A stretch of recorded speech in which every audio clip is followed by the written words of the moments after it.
रात्री झोपेत सुद्धा हेच दिसणार सनसेट. तसं काय सुंदरच तसं आहे. त्याच्यासमोर सगळं पीक आहे.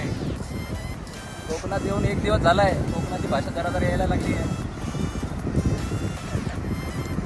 खरंच खूप छान सुंदर अतिशय हे जे लाटा येत आहे ना, जो संगीत आहे ते ऐकायला असं छान रम्य आणि शांत असं वाटतं बघा. आणि हे निसर्गाचं संगीत आहे. हे कोणत्याही प्रकारचं आर्टिफिशियल किंवा काही वापरून केलेलं संगीत नाही आहे. पण या संगीतात जी शांती आवाज आहे, पण शांती मनाला समाधान आणि एक तृप्ती भरल्याचा अनुभव देतो. आणि हा अनुभव तुम्ही सर्वांनी घेतला पाहिजे. कारण सूर्यास्त हा समुद्रावरचा हा मोजताच येत नाही आहे की बुवा हा कसा असेल कसा असेल किंवा याची काही कशासोबत तुलनाच होऊ शकत नाही. होऊ शकते का मग? नाही. कधीच नाही होऊ शकत.